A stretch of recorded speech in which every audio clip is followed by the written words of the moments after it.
Assalamualaikum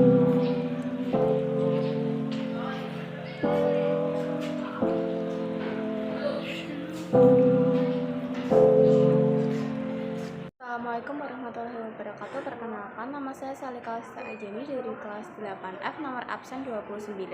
Kali ini saya akan menceritakan tentang isi buku Putri Salju. Dahulu ada seorang ratu melahirkan putri cantik dengan pipi merah, kulit putih, dan berambut hitam. Bayi itu diberinya nama Putri Salju. Sudah bertahun-tahun sang ratu mendambakan kelahiran anaknya. Sewaktu hamil muda, sang ratu yang sedang menjahit syal terkena jarum hingga jarinya mengeluarkan darah.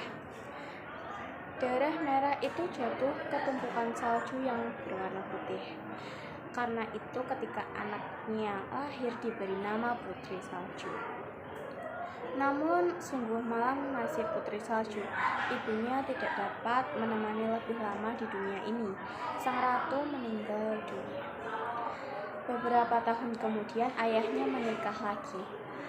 Ratu baru ini cantik, namanya Ratu Elvira, tetapi sifatnya penuh iri dan dengki, hanya mementingkan diri sendiri. Ratu Elvira mempunyai sebuah benda ajaib yang paling disayanginya, yaitu sebuah cermin ajaib. Setiap hari ia bertanya kepada cermin, "Cermin kaca, penggala, siapa wanita tercantik di dunia?" Cermin itu menjawab, "Oh ratu, engkaulah wanita paling cantik di dunia." Tetapi Putri Salju semakin besar dan setiap hari menjadi semakin cantik. Pada suatu hari ketika ratu bertanya, "Cermin kaca penggala, siapa wanita tercantik di dunia ini?" Kali ini cermin menjawab jawaban lain. "Oh ratu, Putri Salju adalah wanita paling cantik di dunia ini." Seketika wajah ratu cemberut, pucat dan marah. Hatinya penuh iri dan dengki. Ia tidak ingin ada wanita di dunia ini yang menyamai kecantikannya, apalagi lebih cantik darinya. Sejak peristiwa itu, ratu sangat membenci Putri Salju. Kebencian yang tak bisa dibendungnya. Ia berusaha mempercantikkan diri. Semua alat kecantikan dipakai, bedak termahal dan langka sudah dicobanya. Namun semua itu seperti tak ada hasilnya. Sedangkan semakin hari Putri Salju semakin cantik. Dengan rasa marah, ratu memanggil seorang pemburu. "Bawalah Putri Salju ke hutan," perintahnya. "Bunuh dia dan bawa jantungnya kepadaku." Pemburu itu membawa Putri Salju ke hutan, tetapi hatinya ragu.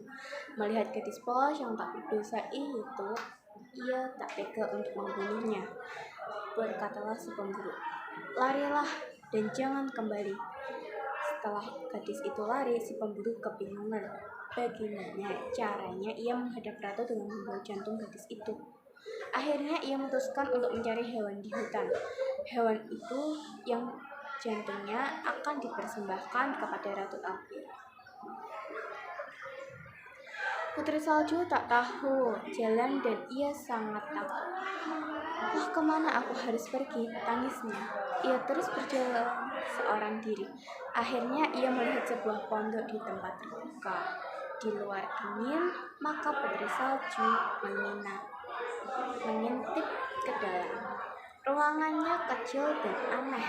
Ada 7 kursi kecil dan 7 piring kecil. Di sepanjang dinding ada 7 ranjang kecil. Tidak ada orang. Putri masuk, lalu berbaring di salah satu ranjang. Karena capek, ia tertidur.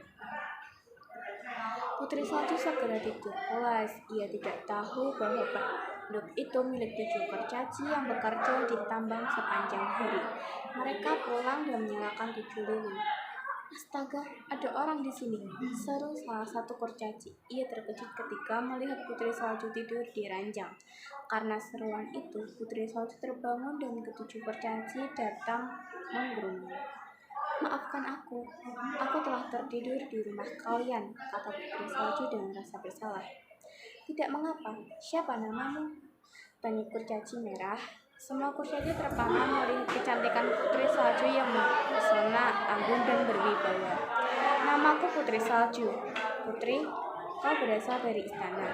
Ya, aku terpaksa melarikan diri karena hendak dibunuh oleh ibu tiri.